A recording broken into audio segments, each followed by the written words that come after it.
Trevor's World of Sport, written by Andy Hamilton, starring Neil Pearson as Trevor and Paul Reynolds as Sammy.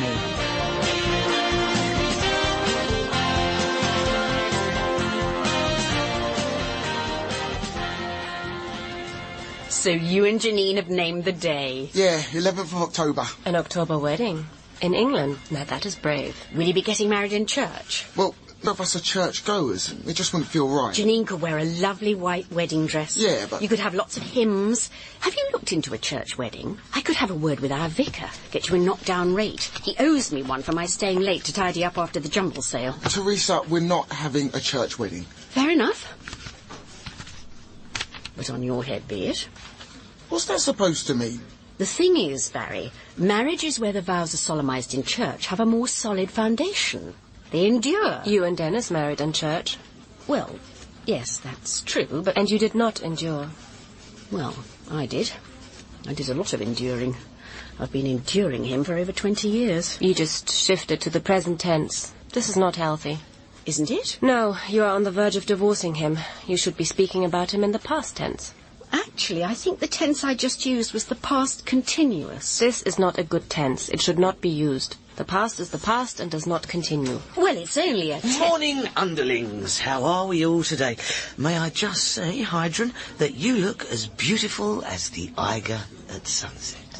The Ayres? Yes, because like the Ayres, you have an imposing beauty, and the further up you go, the more beautiful the view gets. Although, like the Ayres, you are also a mysterious enigma. Is there more of this analogy? Yes. Then I shall take my coffee break now. Nice chat up, Sammy. Good job you didn't get to the bit about men trying to climb her and fall into their deaths. Yeah, that's right. You have a good chuckle, Barry, but just remember there are thousands of Poles who could do your job for less money. Any posts for me, Theresa? Final demand from the congestion charge people and a warning about homemade disabled stickers. Yeah, they're always giving me those. Morning. Oh, you okay? You look a bit pasty. Yeah, I had a bad night. Woke up in a cold sweat because I could hear the screams of several babies being horribly butchered. Turned out it was the local foxes having a gangbang outside my window. Why do they make those noises when they're having sex? Don't they enjoy it? Any chance of a cup of tea? Sure. Oh, by the way, Trev, there's a piece in the newspaper that might interest you. It's all about plans to take your missus's novel, The Wife Who Got Away, and turn it into a movie. Oh, yeah, I know about that. It's probably just paper talk. You know what movies are like. Next thing you know, all the backers have done a runner and it's scuppered forever. I mean, to be honest, it'll probably never get made. They start shooting in 6 weeks. All right. Oh, does it say who's playing Meryl? Gwyneth Paltrow. Yep, thin and neurotic. That sounds right. Sammy, Meryl may have written the book, but that doesn't mean the central character is Meryl. Yeah, whatever. Who's playing Trevor? And the husband character isn't me, okay? Yeah, sorry, yeah, of course. So, who's playing the self-deluding husband who isn't Trevor? Hugh Grant. Oh, for... Hugh Grant? What are you getting so worked up for? The character isn't you, remember? Personally, I think the world could do without yet another depressing movie of a failed marriage. Yeah, I know what you mean. I mean, off the record, I think Meryl's story is a slightly one-dimensional account of a hypothetical failed marriage. You and Meryl didn't get married in church, did you, Trev? No? Why'd you ask? No reason. Right. Look, I'm out most of this morning, Theresa, visiting Dean. Oh, why the hell are you visiting Dean? Well, he is still our client, isn't he? Not really, Trev, no. No? No, I think he ceased to be our client the moment he decided to get blind drunk, drive his Porsche into a kebab shop and then punch the policeman who's trying to arrest him, thus ensuring himself a 6-month prison sentence that effectively renders him unavailable for work. I can't just ditch him. He's a brand with which we should no longer be associated. Well, you've certainly changed your tune. It's not so long ago that you were all for cashing in on Dean's bad boy image, weren't you? Who got him to do that ironic TV ad where he head-butted the pizza delivery boy, eh? Yeah, that was funny. And who suggested that for his gold celebration he should mime humping the corner flag? Well, yeah. Yeah, and who was it told him that speed limits are for poor people? Yeah, but... And who was it took him to that tattoo parlour? Well, how was I to know he'd go for a swastika? He didn't even know what a swastika was. He thought it was a really cool robot spider. As I remember it, you were more than happy to be associated with him then. And what's the crucial word in that sentence? then. That was 2 years ago. He was hot then. People thought it was funny when he got drunk and punched people. Now they're just bored. Yeah, but you got to feel sorry for him, though. I mean, he's still really young, and he's in prison. Yeah, but because of his own actions. I heard Trev warn him about his conduct so many times. I know, but I can't... The boy doesn't listen. Yeah, but he's in prison now. He might change. He's too stupid to change, Trev. Anyone is capable of change. Oh, yeah? What about Jeffrey Archer? Almost anyone. Well, I think Trev's right. A lot of people find God in prison. Look at Jonathan Aitken. Yeah, he only found God so he could get a book deal. It wouldn't be right for us to just ditch Dean. He's a liability. No club will touch him with a sterilised barge pole. I don't care. He's doing his time. I think he deserves a second chance. Trevor, I've told you so many times. We cannot go back for the stragglers. We have to keep the herd moving, and any sick or wounded animals have to be left behind to be devoured by the jackals and hyenas. I mean, that's the reality. And it's not just me saying that. Ask David Attenborough. No, I'm going to try and help Dean. But some people are beyond help, Trev. Some people are born with personalities that are just crippled and defective and can never change. Morning, Ralph. Morning, Sammy. Trev, man, I'm on my way out, Ralph. This'll take 30 seconds, Trev. It's not about money. 30 seconds? Yeah. OK. 30 seconds it is. Start. Now. I can't believe Trev's fallen for that. Why doesn't he ever tell Ralph to take a running jump? Because he's too good-natured. It's like I said, some people are just born with character defects. But Ralph I'm is... talking about Trev, Barry. Oh, I see. Actually, Barry, could you step into my office for a second, please? Step into your office? Yes. Why? What have I done? Nothing. Why are you so paranoid? Well, it's just usually when you turn all polite and ask me just to step into your office, it's because you're about to give me a rollicking. You're exaggerating, Barry. Or sometimes it's to ask me to kill a wasp for you. Barry, I merely want to have a private conversation. A conversation which could prove of some advantage to you, but which I don't want to have within the range of the flapping ears of any third parties. Stop pretending to work, Theresa. You're not fooling anybody. Sorry? What did you say? Oh, yeah, I was busy working. Yeah. Ah, here she comes. The lovely Heidrun, a gliding, elegant swan among a flock of Toilet break. OK, Ralph, 30 seconds. What can I do for you? Well, the thing is, I was at a bit of a loose end yesterday afternoon, so I Googled myself. Right. We have discussed in the past how it's not good for your morale to Google yourself, haven't we? I know. I looked myself up on Wikipedia as well. People can be very rude, can't they? Yes, they can. Some individuals have posted some very hurtful comments. I think a couple of them might have been Sammy. No, I'm sure Sammy hasn't been doing that again. Yeah, anyway, the thing is, Trev, it made me realise that basically I'm at one of those turning points where I need to reinvent myself, yeah? I could do that, start a new career. I'm only 47. You're 52. Yeah, but for professional purposes, I'm 47. Oh, yes, I forgot, sorry. Right, that's more than 30 seconds, Ralph. I've got to go and see Dean now. Fair enough. Fair enough? Yeah. You going to give up, just like that? We said 30 seconds, and you've got to visit Dean. Which prison's he in? Brixton. How are you getting there? Tube. I'll walk you to the station. Right. Now then, Barry, I have called you in here to congratulate you. Congratulate me? Yes, Barry. No, this is getting too weird. Can I go now? No, serious, Barry. I want to congratulate you on your forthcoming marriage to the lovely Janine. Oh. Right, thanks. Yeah, and I'm going to give you an early wedding present. Now, do you know what that present is? No, but Janine's done a list. Well, you won't find it on a list, Barry, but you might find it's the most valuable present you ever received. It's advice. Actually, I've got a big pile of photocopying to do. Sit down, Barry. Relax. What's the matter? Well, it's just... Just what? Well, you've given me advice in the past, and... Well, it hasn't turned out well. Well, I don't know what you're talking about, Barry. No? What about the time you told me to invest in those shares? That was a reputable company that was building a network of lucrative underground car parks. Yeah, in New Orleans. That was just bad luck. Now, listen, Barry, this is important advice. The success of any marriage comes down to one word. Do you know what that word is? Love. Prenup. I don't quite follow, Ralph. What sort of reinvention are you thinking about? Well, I was looking at my more recent presenting jobs, celebrity flower arranging for the Lifestyle Channel. When kitchen appliances go bad for Bravo. Reykjavik, city of contrast for the Icelandic tourist board. And I suddenly realised that Well, that all these shows are quite frothy, aren't they? They're on the frothy side, yes. Yeah, and the trouble is, presenters at the frothy end are 2 a penny, really, whereas there are comparatively few up the more serious end. Oh, I'm sorry, Ralph. I noticed that Channel 4 are launching a new prestigious current affairs programme, and they're looking for someone to host it. Uh-huh. And, what's that got to do with you? Well, I could be that someone. No, I don't see how that could work, Ralph. You presenting current affairs, you don't have any gravitas. Yeah, but that's easily arranged. All I have to do is lower my voice, and I could talk a bit more slowly and furrow my eyebrows a bit. Yeah, there's a bit more to it than eyebrow furrowing. For a start, you need to be interested in current affairs, and you're not, are you? Oh, I think you're being a little unfair, The last time I tried to have a conversation with you about politics, you didn't even know who the Prime Minister was. Oh, be fair, Trevor. It was John Major. He wasn't very memorable. They won't be interested in you. Well, there's no harm in asking, is there? It will be the Antiques Roadshow all over again. Oh, yeah, but I got as far as the audition, though, didn't I? Yes, you did. Shame about the vase. Oh, look, just put me forward. No, I'm sorry, I'm not convinced, Ralph, and we're at the tube station.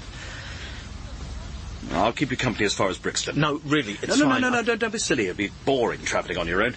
Besides, I've got a new Oyster card. I want to break it in. Why would me and Janine need a prenup? To remove the element of fear. Fear of what? The fear of the marriage breaking down and Janine bleeding you dry. Well, A, our marriage won't break down, and B, Janine earns over twice as much as me. Well, for now. Eh? Well, let's just say that one day, for the sake of argument, you're sitting in the park and you notice that a lot of people are having their picnics ruined by wasps. And you go home that night and you're just idly doodling on a piece of paper, and before you know it, you've designed a portable machine that destroys all wasps within a 10-yard radius with laser-guided pellets. Next thing you know, your invention's being sold worldwide and your annual income is several billion pounds.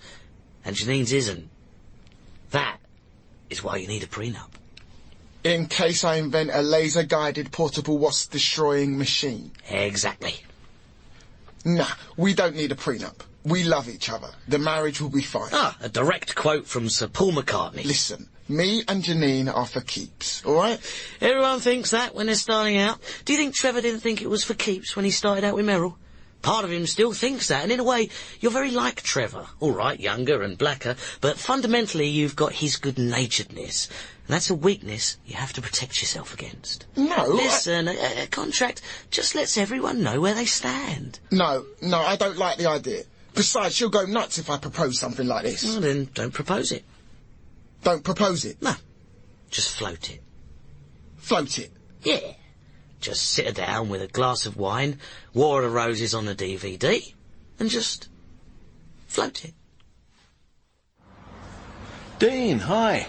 Good to see you. Oh, thanks for coming, Trev. Do you have a long journey? No, just felt long. Well, I really appreciate you making the effort, Trev. Not at all, not at all. How are they treating you?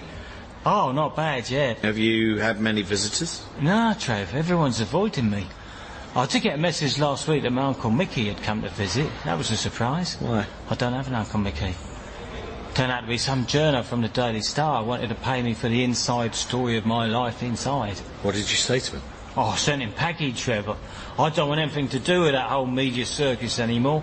I'm rejecting the shallow values and spiritual poverty of the materialism that is destroying the planet and deadening our souls. You've been spending some time in the library, then? Yeah, I have, as it happens. It turns out I'm not as thick as I thought I was. Been reading philosophy, politics, sociology. Oh, that's great. Yeah, and the prisoner who's running the library, Asif, has been really helpful. He does want me to convert to Islam and help him blow up Buckingham Palace, but apart from that, he's all right.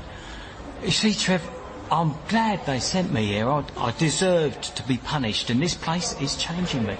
I'm growing, Trev. I'm improving as a person, learning to control all the negative parts of me, like the drinking, like the fighting. So you've had no trouble in here, then? No, it's been fine. Well, there was that little incident with a piece of pork or two, but I apologised to the poor bloke straight away. And what happened? Nothing. We just carried straight on with the anger management session. Right. Well, that was weeks ago, Trev. I'm really mellow now. Good. You've heard that City have cancelled your contract? Yeah. Can't say I blame them. I think the phone sex thing was the last straw. Shouldn't have done that. No. At least certainly not while you were sitting on the subs bench. No. I was out of order. But I still love playing, Trev. It's the only thing that matters, and And this time round it will be just the football, Trev, just a game itself. I'm not interested in all the nonsense, the fame or the girls, and certainly not the money, because money is coined liberty. Eh? Dostoevsky. Oh, right. The thing is, Dean, I think it's going to be hard finding a club who are prepared to take a chance on you now. Listen, I'll play in Division 2, the conference, whatever.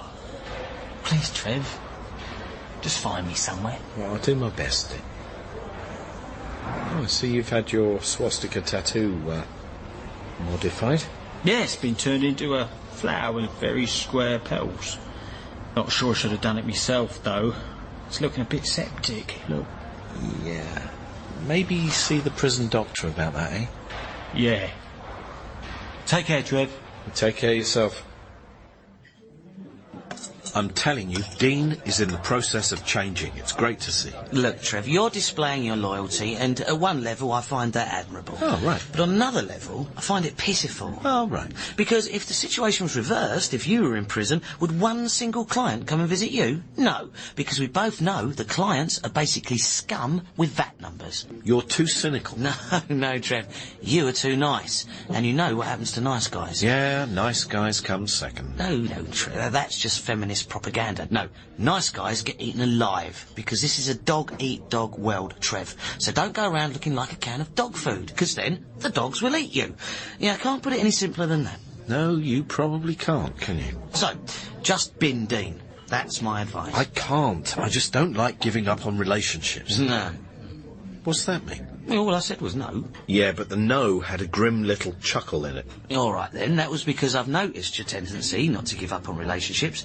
You're Saint Trev, the patron saint of hopelessly lost causes. Name names. Well, Ralph, for starters. And Meryl. Oh, here we go. Well, breaks my heart, Trev, to see the way you find any pretext to keep seeing your ex when she's clearly moved on. You can't cling to the wreckage of your marriage, because... Meryl and I have a civilised friendship. There is no reason why our marriage has to end in acrimony the way yours did. It wasn't acrimonious. You set Interpol on her. They were already after her. She was wanted in 6 countries. Yeah, well, you're obviously not as good a judge of character as you like to think, so maybe you're wrong about Dean. Can we have the bill, please? That waitress definitely fancies you. Don't start that. Well, when she talks to you, she wrinkles up her nose. That could be disgust. No, I know disgust. She definitely... Look, just drop it, okay? Well, I think Sammy's right. You're agreeing with Sammy? Yeah. Have I stepped into a parallel universe or something? No, he's right. About Dean. Giving people second chances never works. Oh, here's the latest postcard from Toby. Where is he now? Sri Lanka. Sri Lanka? There are terrorists there, aren't there? There are terrorists everywhere, Trev. He's 18, he's off exploring the world. That's fantastic, isn't it? He's having an adventure. Yeah, of course it's fantastic, just so long as the adventure is, a sensible one. Oh, quit grumbling. Is that why you came round? To check out how Toby's getting on? Yeah, that's right. And I was just passing, so... You seem to be doing quite a lot of just passing. Well, you're on my route, If I'm avoiding the one-way system, which I have done, so it brings me past here if I'm avoiding the traffic. How's the film coming along? Oh, good, yeah. The film company want to change the ending, though. They think it would be more dramatic if the wife character murdered the husband character. Murdered him? Yeah, with a shovel. Right. That's quite a radical change from your story, though, isn't it? Yeah, but I can see it working, in a sort of black comic way. So are you really going to persevere with Dean? Because it'll only end in tears. I don't think it will. And I think second chances are important for individuals, relationships. Relationships? Yeah, I think relationships can have setbacks through nobody's fault, and then both parties can grow emotionally to the point where they can make the relationship work again. Show me one example of where that's happened. Well, it's, oh, I know. Paul and Sarah Teasdale. There you are. They split up, divorced, and now they're back together again, stronger than ever. They've split up. Have they? He's hit the bottle and she's having a sex change. Huh. Right, well, maybe that second chance didn't pan out. Find me one that did. And did you find one? Well, the best I could come up with was Seb Coe in the Moscow Olympics. It's not quite the same thing, is it? No. Such a difficult area, isn't it? Dennis wants me to give him a second chance. Phones me every night, asking me to stop the divorce and take him back. You must not do this, Theresa. Think how he lied to you. How he told you the scratches on his back were from walking backwards into a gorse bush. How the love bites were from very big horseflies. How... I know. He lied to me. But it's just, well, I'm not very good at being on my own. I need a man around. And one has arrived.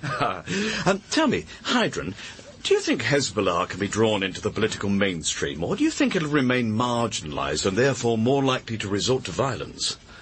What are you doing? I'm practising my gravitas. Why? The Channel 4 Current Affairs people rang. They called me in for an interview. Didn't you know?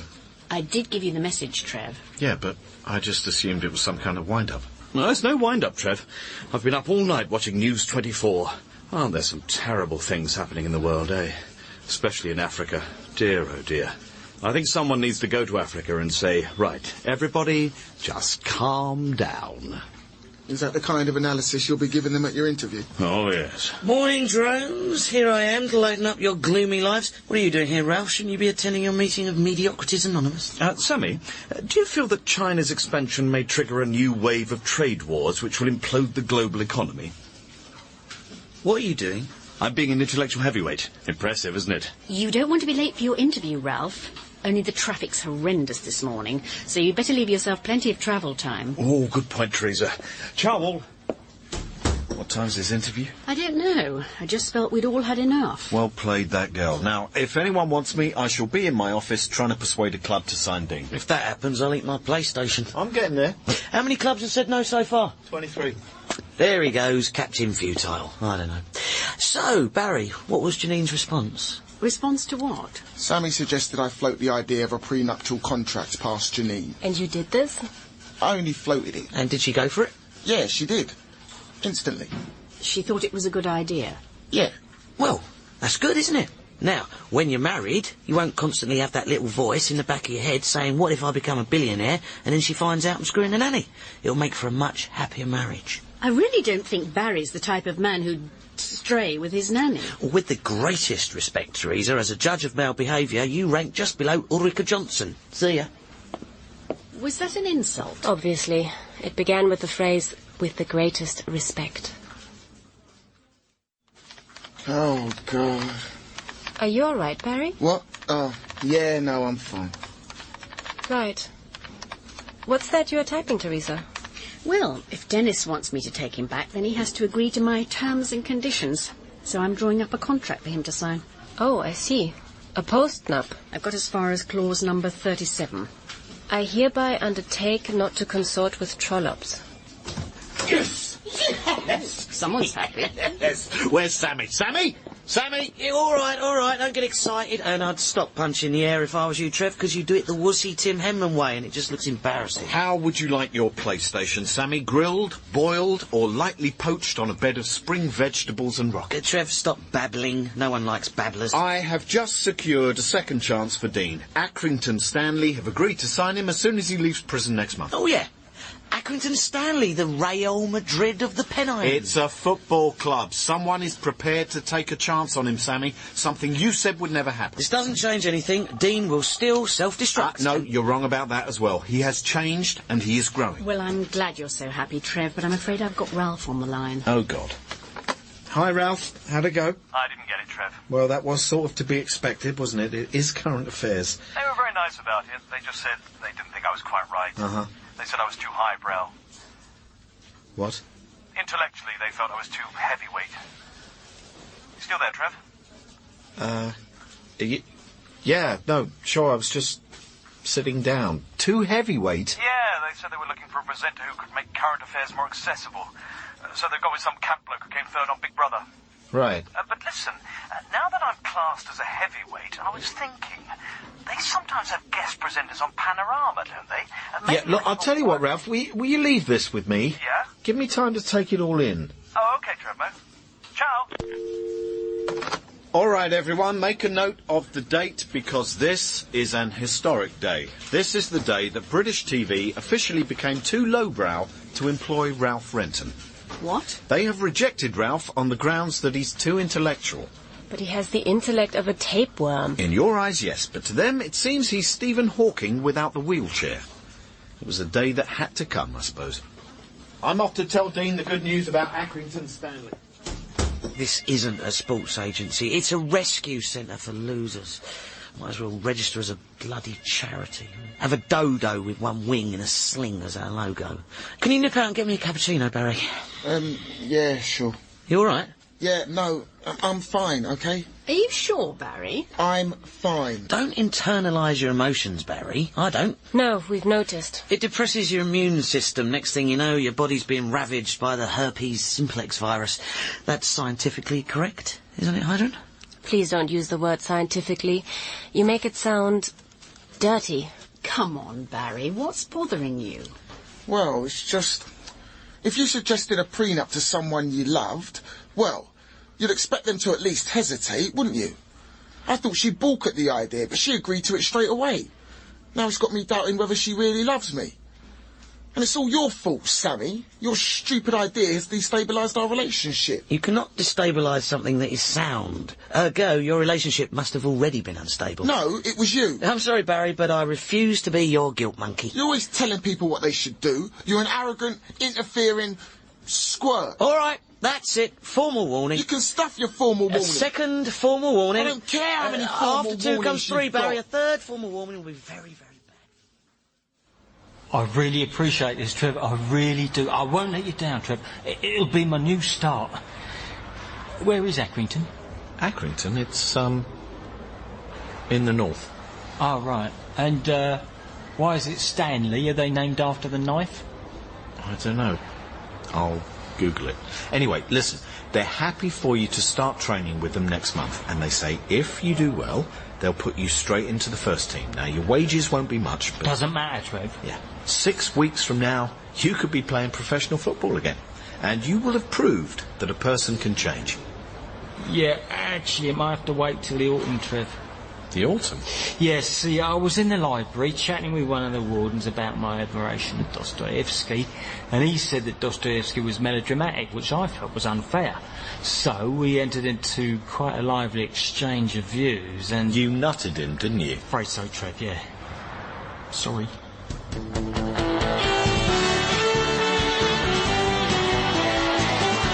Trevor's World of Sport was written by Andy Hamilton and starred Neil Pearson as Trevor and Paul Reynolds as Sammy, with Abdul Salis, Cosima Shaw, Rosalind Ayres, Claire Skinner, Michael Fenton Stevens and Philip Pope.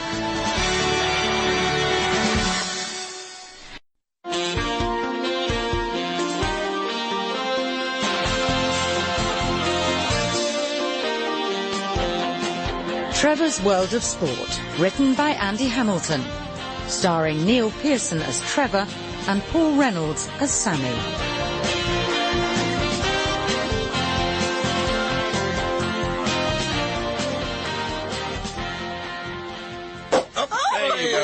Nice one. Okay, so a champagne toast to Theresa. It couldn't happen to a nicer person. To Theresa. Theresa. Theresa. I feel a bit embarrassed. I don't know what I've done to deserve such good fortune. Well, if anyone deserved a bit of luck, it was you, Theresa. You've had a hell of a couple of years, haven't you? What with your dog getting knocked over and having to have 3 of his legs amputated and replaced with wheels, and then him rolling down the hill into the path of that juggernaut. And then there was discovering that your husband was a two-faced ratbag. And then there was the hornets nesting in your bathroom. Yeah. And your car getting struck by lightning with your auntie inside it. And your vicar getting done for embezzlement. Oh, yeah. Plus you getting that virus that they said is usually only found in badgers. Yes. The good Lord has been testing me. Yeah, and he's been making you take a hell of a lot of resits, but now he's obviously decided you're owed a bit of fun. Morning, serfs. Oh, champagne at 9:15 a.m. What are we celebrating? Has Ralph died? Teresa's won £200,000 on premium bonds. £200,000. Congratulations, Theresa. What are you going to spend it on? I've no idea. I mean, well, £200,000. It's an obscene amount of money. I've never understood that expression, and yet I hear it almost every working day. Usually at the start of a negotiation, and then in the middle, and again at the end.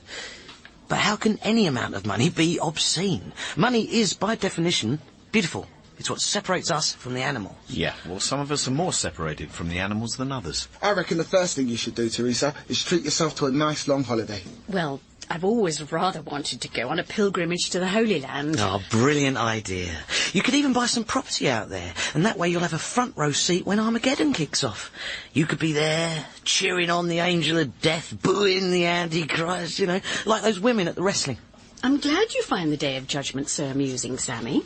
You might not find it so amusing when it arrives. Oh, I'll be okay. I'll just say I'm with Cliff Richard. Have you told many people about your win? Just a few friends. If you have told a few, then you have effectively told everybody. My father inherited a lot of money one time. Within a week he had 7 cousins of whom he had previously been unaware. And 3 of his work colleagues developed children who needed operations. As ever, Heidrun is 100% right. The first investment you need to make, Theresa, is a big sign for your door that says no scroungers. Why are you looking at me? I've got to look somewhere, Barry. You just happen to be in my line of vision. Yeah, while you're talking about scroungers. Barry, I do not regard you as a scrounger. Good. Even if you are always banging on about your financial problems. I resent that. All right, Barry, don't rise to the bait. Sammy's just in one of his moods where he wants to wind everyone up. That's his only mood. You're too sensitive, Barry. You should never worry about someone saying critical things about you unless they're holding a baseball bat. Just one moment, please. Theresa, I have Dennis on the line for you. Dennis? Oh, right. I could tell him to stick it where the sun does not shine, which is a little vague, but I've always presumed there's some kind of anal connotation. No, I don't want to tell him to do that. But I do. You can take it in my office, Theresa. Thanks, Trev. I'm just putting you through. What is wrong with Theresa? This husband is a proven liar. Why does she not just sever all connections with him? Well, some people go into denial, don't they? They just can't accept when a marriage is patently over. Why are you looking at me? What is it with you people? So I'm not allowed to look at anyone, is that it? Not with that sarcastic twinkle in your eye, no. There was no twinkle. I did not twinkle. Morning, all. Ralph Patrol reporting for duty. Oh, champagne. What are we celebrating? Teresa's had A stroke of good luck, Ralph. Oh, well, that's a coincidence. So have I. Do you want to hear about it? Do we have a choice? See, what happened was I was in the changing rooms of the golf club when I happened to hear these chaps saying that they'd organised a big charity luncheon for tomorrow, but their guest speaker had let them down at the last minute. So, quick as a flash, Johnny on the spot, I offered my services. Luckily, I had a window in my diary. Ralph, your diary has more windows than Canary Wharf. No, Sammy, my schedule's surprisingly hectic. So what sort of guest speaker are you going to be, Ralph? Well, a funny one, of course. Funny? Yeah, why? Well, it's just you're not really known for being a comedy person, are you? Oh, I'm afraid you're wrong there, Trev. Only yesterday a bloke came up to me in the street and said, "Are you who I think you are?" And I said, "Yes." And then he ran away laughing. Right. That happens quite a lot, actually. Uh-huh. I'm a bringer of laughter. And tomorrow, once I start doing my jokes, then people will... You're, doing jokes? Oh, yes. Beltaroon is. What sort of jokes? Well, I've seen my old mucker Geoffrey Archer's after dinner turn several times now on the old rubber chicken circuit, and he does lots of good jokes, so I just use those. You mean you plagiarised Geoffrey Archer? What? I'm sorry, that just has such a poetic beauty about it. Well, no, I don't just borrow Geoffrey's jokes. There's a couple I've heard Barry Cryer tell, a few from Alistair McGowan, a couple of Jack Dee's, and a cracker that I've heard Jim Davidson do about a short-sighted gynaecologist and a crocodile. You see, there's this... But they're all comedians. Aren't they going to get a bit narked if they find out you're nicking their material? I don't see why, Barry. I mean, in a sense, borrowing someone's jokes is... Well, it's a kind of tribute, isn't it? Do you credit them? No. So it is an unattributed tribute. Yeah, that's it. Right. Well, I know I'm opening up a potential abyss here, but, what is it you want, Ralph? Why are you here? I need some of your 24-carat advice. Which you always ignore. Not true, Trev. I toned down the old fig tan after your Cuprinol quip. All right, let's go into the meeting room. Oh, what, the one with the widescreen telly? Yes. We could watch the golf. You're not watching the golf.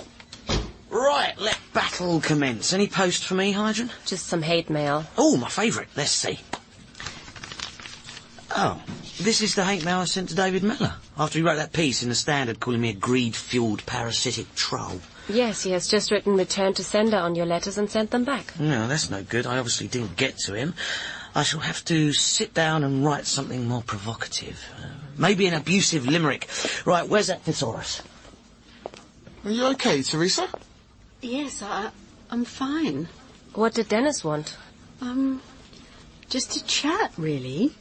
He said he'd been thinking about me and he just wanted to hear my voice. Oh, that is just man-speak, for you are a soppy woman who will believe anything I say. He sounded as if he meant it. Did you tell him about your windfall?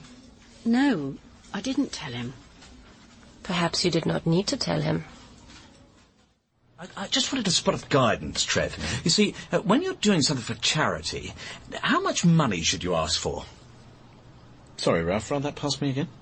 Well, you know, what sort of percentage of the takings? I mean, I've had several conversations with the organisers now, but so far money hasn't been mentioned. They're probably a bit embarrassed.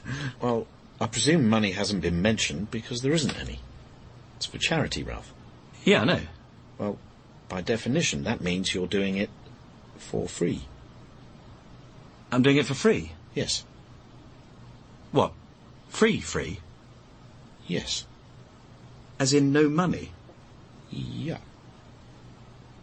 No, I don't think so, Trev. Well, then ask them. No, I wouldn't want to appear grasping. Perhaps you could ring them, you know, in a formal capacity. No, I'm sorry. This is a private arrangement, so No, they can't be expecting me to do it for nothing. People who do stuff for charity don't get a fee. With respect, Trevor, that is just not the case.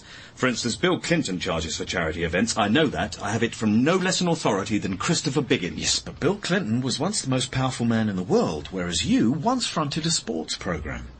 Do you spot the difference there? You're saying he's a bigger draw than me? By a tad, yes. Right. Accept it, Ralph. You'll be doing this one out of the goodness of your heart. Right. I can claim expenses, though, surely. Look, possibly. I don't know. Just ask them. Look, you raise it with your golfer chums. Now, if you'll excuse me, I've got some work to get on with. And you, of course, have a surprisingly hectic schedule to stick to. What? Oh, yes, good Lord. Is that the time? Got a dash, although... Although what? Well, I couldn't just stay and watch the golf for a bit, can I?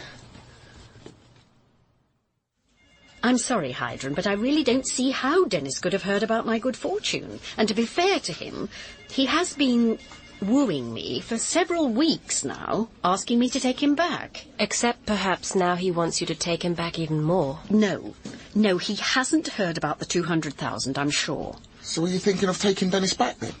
It's possible. He has agreed to all my terms and conditions, you know, about changing his behaviour. He cannot change. He's biologically programmed. He has the rat-back gene. No, I think he could change. You trust him that much? Yes. And yet not enough to have told him about the money. I find that interesting. Heidrun, I know that you're very clever and have trained as a scientist, but that doesn't make us all your lab rats. Now, if you'll excuse me... Yeah, you do have this habit of over-analysing everybody.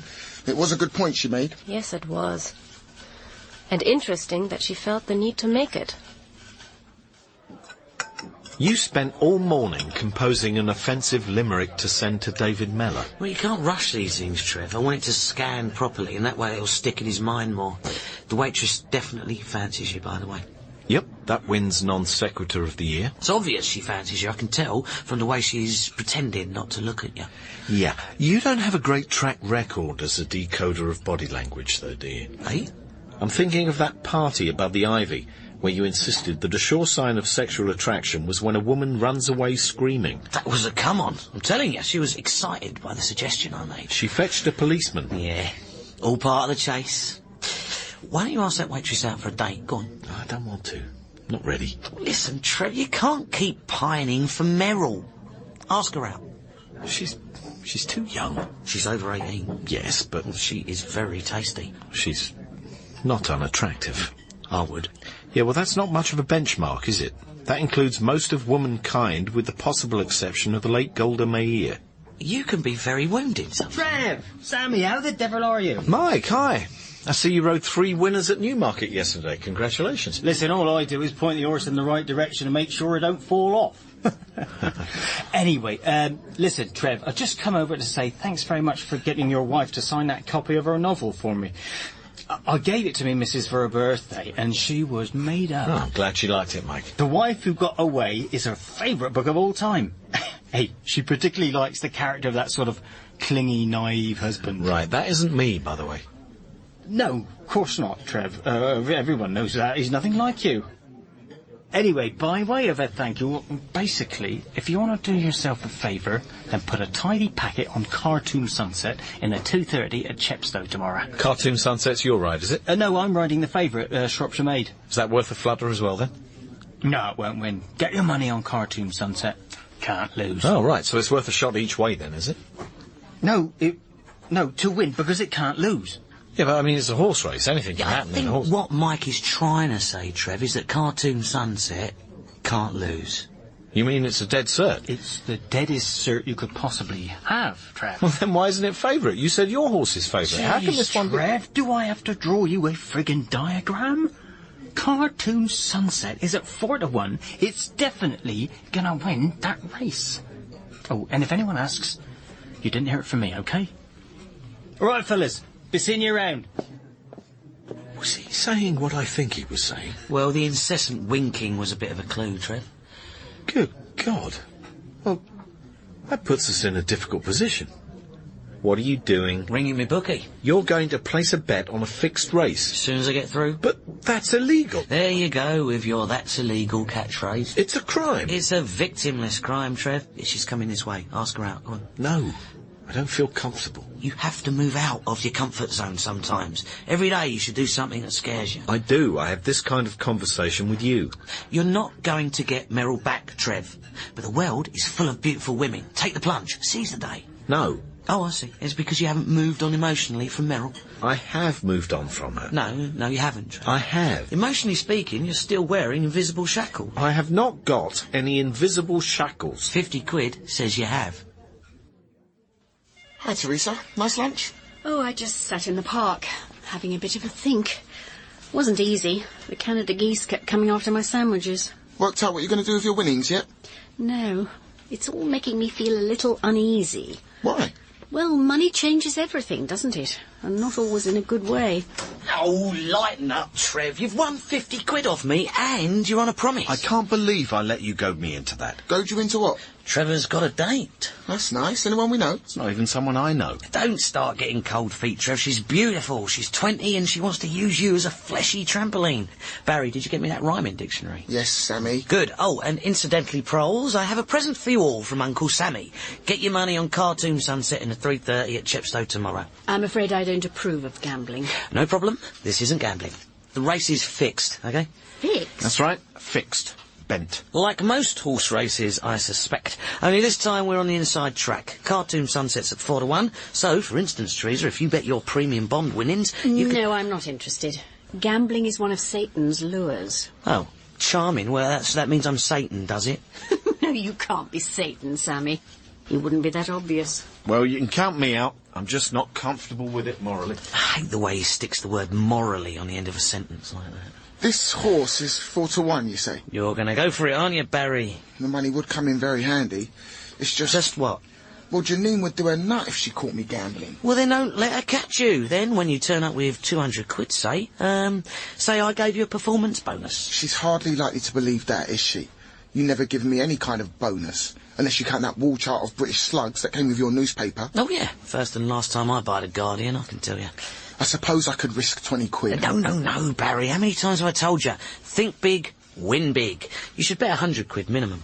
But that'd mean a bank withdrawal. So? Well, Janine would spot it. We share a joint account. What? Joint account? Oh dear. Schoolboy error. I think I'd better pass. Thanks all the same, Sammy. You're fine, no problem. If you don't need a couple of £100 worth of ludicrously easy money. I'm just popping up the bank. Sensible boy, Barry.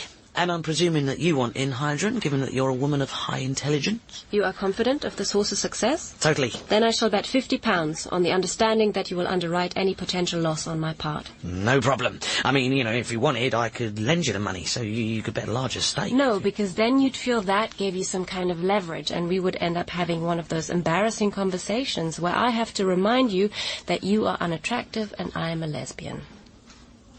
Fair enough. Some flowers have just been delivered for you, Theresa. Oh, my gosh. They're impressive. Oh, there's a card. Thinking of you always, your ever-loving dumpling, Dennis. I'm saying nothing. Has Trev got anyone with him? Don't think so. What's with all the flowers? I don't like flowers in the office, especially ones that come with heart-shaped silver balloons. No calls for Trev for a while, please, Heidrun. He's going to be in a conference. I'm sure Dennis doesn't know about my win. Why would he know? How could he know? And why are you defending him against something nobody has accused him of? Oh, shut up. Yep. Yeah, listen, Trev, I've been looking through our company figures and there's a couple of action points that have occurred to me. Can I go through them with you? Sure. Well, first off, our invoicing seems very slow off the mark. I think we need to tighten up our billing system. I agree. I felt that for a while. The second thing is that we need to widen our client base. We're over-reliant on the income from a handful of clients. Again, couldn't agree more. Good. And lastly, there's the usual thorny question of getting the balance right between consolidating and expanding. Now, these last 12 months have seen us keeping our heads above water, but not much more. We've made an operating profit of 22,000. So what I propose is a financial strategy whereby we put it all on Cartoon Sunset. What? We quadruple our profit in a few minutes. By putting the company's money on a horse? Yeah. That's illegal. There it goes again. What are you, a parrot? No, seriously. Well, I don't see how it can be illegal, Trev. You and me are the only shareholders and we don't owe anyone any money, so... It's not responsible financial management. I mean, you don't see the Chancellor of the Exchequer standing up and saying, I'd like to inform the Cabinet that I've bet the whole economy on the 415 at Newton Abbot. Well, I, for one, would vote for him if he did. I am not gambling company money. But it could transform our figures, Trev. Let's face it. We've had a less than brilliant year. There've been quite a few commercial opportunities that we've not been in a position to capitalise on because of your somewhat pernickety no bungs rule. We are not that kind of agency. I know, I know. We don't have anything to do with corruption. You can bet your own money if you want to, but no one is betting company money on a horse. End of story. All right. Fair enough. I mean it, Sammy. End of story. Absolutely. Right. Because sometimes in the past I've said end of story, and that hasn't turned out to be the end of the story, has it? It's turned out to be the start of a story. Usually a story where bad things happen. Listen, Trev, if you say end of story, then that ends the story. End of story. The story is ended. Okay. So why am I feeling insecure? Just your normal state, Trev. Yeah. So, you took a long lunch today, then, huh? Well, I had to buy a second set of sandwiches. The Canada geese got the first lot. Then I had to go to the bank to make some arrangements. Dennis has sent you some chocolates. Oh, right. Will you two quit yapping? The race is about to start. Whoa, lucky we got in early, Barry. Look, Cartoon Sunset has shortened to 3-1. Dear Sports Stars. Oh, hello. Yes, Trevor's in. I'll put you through. You're going to pass those chocolates round. Only gluttony is one of the 5 deadly sins, isn't it? There are 7 deadly sins. Yeah, I did some editing. Got rid of greed and anger. Oh, look, Hazelnut Wells. Our horse is sweating a lot. I'm sweating a lot. If I lose this 100 quid, then... Don't worry, Barry. In about 10 minutes' time, you'll be as happy as a pig having pig sex. And don't take the orange creams. They're mine. So anyway, I thought that while Toby's away, why don't I have a bit of a clear-out? Right. Is he still in Jakarta? Yes. There were riots in Jakarta last night. It was on the news. He's with his mates. Don't worry about it. I can't help it. His itinerary seems to be a tour of all the world's most dangerous cities. On the way home, he'll probably drop in on Beirut, Baghdad and Nottingham. He's fine, okay? But listen, I've sorted out a whole load of stuff which I'm going to take round to the charity shop. But there's a box full of your books. I was wondering if you wanted to collect them. I'm in Saturday evening. No, I can't do Saturday. I'm going out on a date. Oh, right. Well, that's good. Anyone I know? No, I've only just met her. All right. Where did you meet her? She's in the catering industry. Oh, right. I mean, it's just a date. It's just a bit of fun, really. You don't have to justify yourself. No, of course not. It's just, I suppose I'm a bit apprehensive because it's so long since I went on a date and the age difference, she's only 20 and... She's 20? Yes, it is a problem, isn't it? No, not necessarily. I mean, yes, 24 years is a bit of an age gap, but there can be chemistry. Look at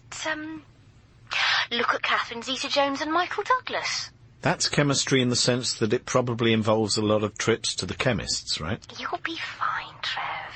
So, you don't mind me starting to date? Not at all. I'm very pleased for you. Right. Okay, good. Wait a second. She's 20 and she works in a restaurant. Yep. She's a waitress. Yes. You asked a waitress out on a date. Yes, why? It's just it doesn't sound like you, that's all. It's quite, dare... Oh, no. Sammy put you up to this, didn't he? No. So you're saying Sammy wasn't involved? Well, he encouraged me a little bit, but I knew it. No, but listen, I was interested in this girl long before the bet. Did you just say bet? It's not how it sounds. For God's sake, Trev, you have got to stop letting Sammy control you. He does not control me. You're like his little action figure, Trev man. Sammy does not control me, okay? And I can prove it, because only yesterday, Sammy wanted me to bet company money on a fixed horse race, and I told him I would have nothing whatsoever to do with it, so he didn't control me there. Well, that's good. So you're reporting it to the authorities? What? The horse race that's fixed? Well, no, I mean... Look, I don't want to get people sent to jail, and let's face it, there are probably hundreds of horse races that are fixed, aren't there? I see. I could come over Sunday for the books.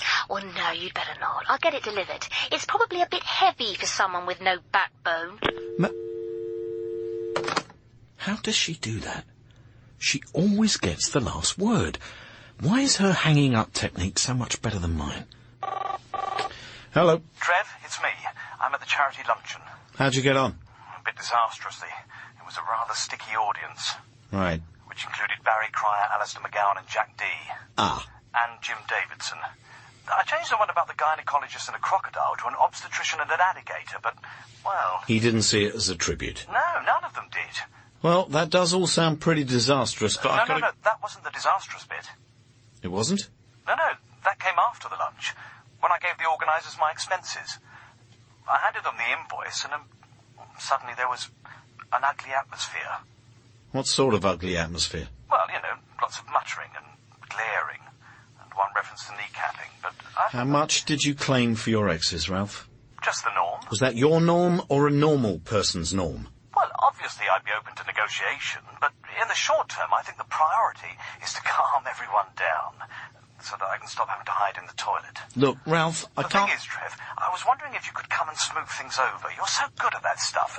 Everybody likes you. I'm sorry, Ralph. This is your problem. I gave you my advice, but you chose to ignore it. Good. My hanging-up technique seems to be improving already. Theresa, I'm popping out. If Ralph rings, don't get involved. Not even if you can hear an angry mob in the background. Sure thing. It's very sombre out here. Why the long faces? Oh, I get it. Would I be right in assuming that the sun has set on Cartoon Sunset? This isn't funny, Trev. Honestly, if you can't trust a bent jockey, who can you trust, eh? Barry, how much did you bet? 100 quid. Janine will go berserk. I'm going to need body armour. You, Sammy, how much? 2,000. 2,050. Yes, I know. It looked like we were going to be quids in. Cartoon Sunset was flying for the first 2 furlongs, way out ahead. Then it just died. Well, novice horses aren't always good stayers, so... No, it died. As in dropped dead. They reckon it was a heart attack. I mean, how does a racehorse have a heart attack? Now, answer me that. Has it been smoking, eating fry-ups and leading a sedentary lifestyle? It's ridiculous. So maybe the poor creature had been given amphetamines or something. Possibly, yeah. Oh, yeah, that's right, yeah. Everybody feels sorry for the dead horse. You lot have such weird priorities. Well, there's no point getting in a state about it. After all, it's only money. Well, with respect, Theresa, that's easy for you to say. You've got 200 grand nestling in your bank account. Not anymore, I haven't. What? I've donated it all to fighting famine in Africa, as of an hour ago. You've given away £200,000? Yes. Now, you see, that is obscene. Well, I was perfectly happy before without all that money. No, I don't want to hear this. And I thought to myself... Oh, this is going to be depressing. Why do I need £200,000? Somebody make her stop. Might as well put it to some good use. Well, that's admirable, Theresa. You've set a fine example. Yeah, of a lunatic. Well, the money was already starting to cause problems. And I needed to be sure of Dennis. I wanted to be 100% certain that next time he sends me flowers, it's because he wants to send me flowers. Does that sound silly? Not at all. It can't lose, Mike said. Well, look on the bright side. If I hadn't stopped you, you'd have gambled away £20,000 worth of company money. Yeah, no, that's right. You didn't do that, did you, Sammy? How could I have done that? You have to countersign the cheques, don't you? Oh, yeah, of course. OK. I'm back in half an hour, Theresa. You forged his signature, didn't you? I'll replace it with my own money. He won't notice. He will not be pleased. Well, if you tell him, Barry, I'm telling Janine about your little bet. No, you can't hold that over me. I'm going to be straight with her. Are you sure? Absolutely. I'm going to tell her. Janine, I'm very sorry, but I appear to have lost £100 of our money on a horse. Then I'll just accept the consequences. It won't be that bad. What's the worst that can happen? I'll tell her I got mugged at a cash point. Very wise.